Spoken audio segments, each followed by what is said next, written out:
the 70s, and we had a lot of the folks who were at the Air Force Base in Myrtle Beach, because we had the Air Force Base there for a long time, and they had the A-10s, and they were deployed to Germany for quite some time.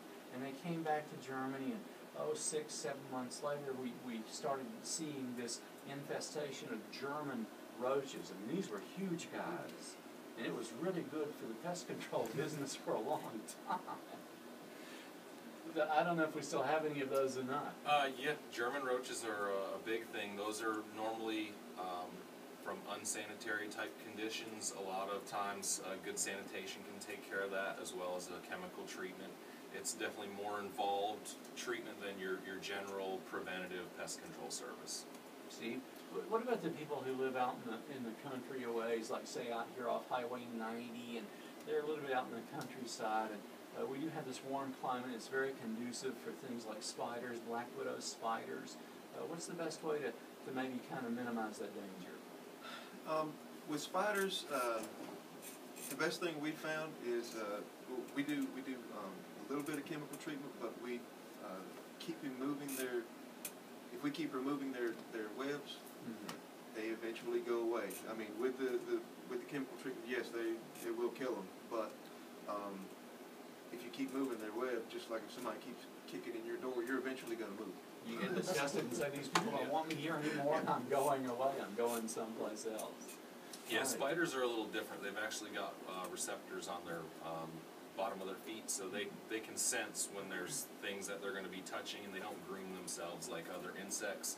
So it's not just a chemical treatment to get rid of them. All right.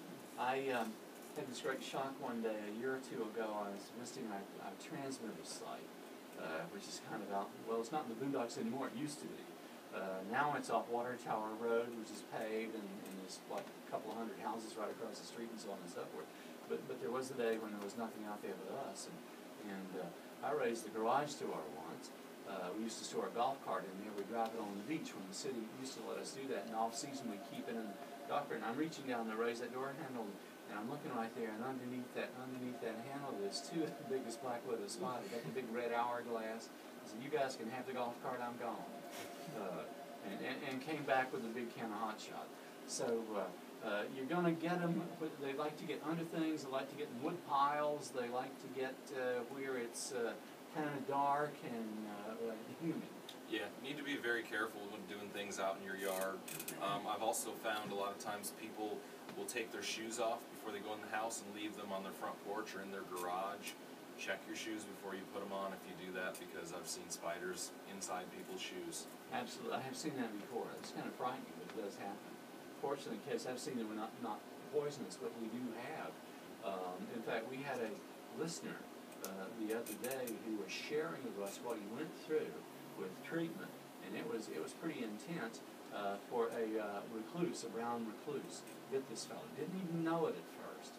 And it started showing up a day or so later, and the doctor said, "Hey, you don't have just an ordinary thing here. This is a poisonous, venomous spider." Yep. So we do have a lot of those as well. All right, the dreaded word, the word that everybody hates around here, and I don't know if you do anything with it or we leave it to the snake chaser people, but what about those kinds of creatures? Snakes we usually tend to leave to the snake chaser type people.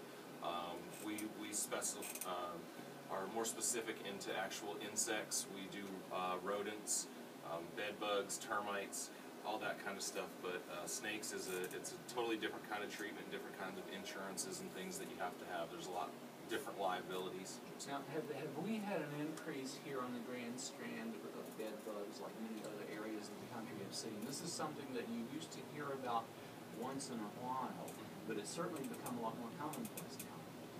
I think it's definitely increased. I think people's awareness of it is much better now. It's definitely not a good thing when you have bed bugs, but it is something that can be controlled, can be prevented, and can be solved for you. It's just that awareness and people understanding what they are and what to look for when they go into their home or go into a hotel room, that kind of thing. Okay, very good. We appreciate that, guys. We appreciate you being with us so very much. Steve, how do people get in touch with you? They can call our office. The number is 843-238-9000. 9995. They can check our website at getlanes.com. They can like us on Facebook. Yeah, like us on It's a Facebook. Facebook thing. Okay. All right. Good deal. Steve Cannon and Lennie Johnson, thank you so much for sharing with us today. It's been a pleasure to have you in the studio. If you see any pests around here, I'm not sure what we're going to do about it next time. Thanks for do having us. something. All right. Again, very nice to have you with us, and we want you to feel free to come back anytime. Folks, Steve and Lennie, nice guys, and they represent a great company, so give them a call here if you're looking for pest control needs. I'm sure they can handle whatever you need done. Joe, what else is cooking with the Little River Chamber? Well, we've got lots cooking. First, let me mention we have some new members that I would like to announce. Atlantis Pools in Longs, Pro Shades, located out on Highway 9 in Longs, Doctor's Care, which is a new urgent care facility that's going to be in Little River.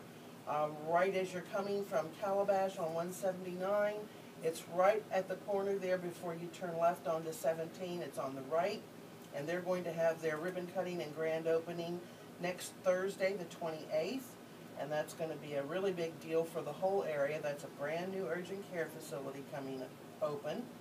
And then we also have Simplified Office Systems, which is an office products company. They're going to have their ribbon cutting tomorrow at Damon's in North Myrtle Beach, and immediately following their ribbon cutting, they're having a technology showcase where they are going to have various kinds of printers and equipment there that they're going to be demonstrating and educating people on the various types of document handling that your office can do and that they can provide. So those are our new members. What we really want to talk about is the Shrimp Fest. This is the Little River Shrimp Fest, used to be called Shrimp and Jazz. We've changed the name this year because we're diversifying our music a bit. We're going to have jazz, we're going to have bluegrass, country, beach. We may even have a little Zydeco. So we're really excited about this. This is a premier music festival in the area, and we're going to have, of course, our food vendors and our regular arts and crafts vendors, but the music is what we really premiere at this event. And we're looking for music stage sponsors, premier sponsors, VIP tent sponsors. We're going to have a great VIP tent that's not only for VIPs, but is also for our vendors and our friends of the chamber. So it's going to be a great VIP tent. There's going to be opportunities for companies to sponsor hour-long snacks and drinks and get your name out there as a sponsor of the VIP tent. We're going to have a shrimp and grits contest during the event. We'll have a wonderful children's area this year that we're going to have all kinds of activities for the children to actually make some arts and crafts things. So that's going to be new this year. Sunday morning is gospel morning. We're going to have gospel music. So when we open at 9 o'clock, you want to be there right away so you can hear the wonderful gospel music.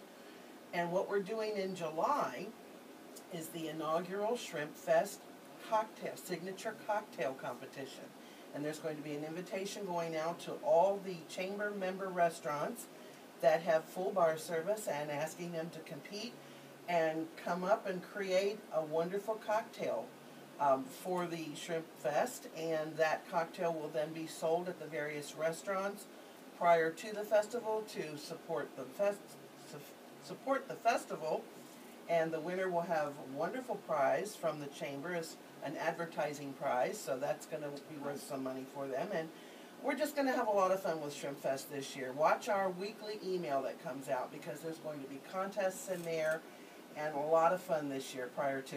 Testing my short-term memory, I think it is October 13th and 14th. Yes, it is, October 13th and 14th. But starting in July, we're going to start having contests and a build-up so that way by the time October 13th gets here, everybody's going to be extremely excited. Well, I think it's a great move forward for what has been Shrimp and Jazz, now the Shrimp Fest. 2 days instead of one. A lot of diversification in entertainment, and it's not that people didn't like jazz, but so much got old after a few years, so bringing in different kinds of music will bring in many more people. Absolutely. Big expansion. Kathy, I know, is going to do a great job. Kathy Altman's doing a great job, and it's just going to be a whole fresh new experience this year. So you're going to want to be a part of it either as a vendor or as a sponsor. So give me a call, 843-249-6604. And more information anytime on the Chamber website at littleriverchamber.org. That's littleriverchamber.org. Joe, got a minute here before the news and weather. How does somebody become a member? So easy. Give me a call. You can have me come out and visit with you. I can send you the information and the application either through the mail or email, or you can go on our website and just go into our website and say that you want to be a member, and we then give you contact. Very, very simple. All right, sounds mighty fine. Little River Chamber of Commerce is located in the Waccamaw Bank building. As you are going out of North Myrtle Beach and heading north on Highway 17, Waccamaw Bank building is going to be on your right. Little River Chamber offices and Visitors Center. And we've got to remember Visitors Center is part of this because there's so many brochures, pamphlets, everything for the visitor. If somebody wants to know great places for dining, shopping, entertainment, you can help them right there. We had a lady come in yesterday. She left with a complete 2 armfuls of information that she was down here for the month, and so she went home a happy camper. She's got her month entirely planned. All right, lots of things to do and see here all the time.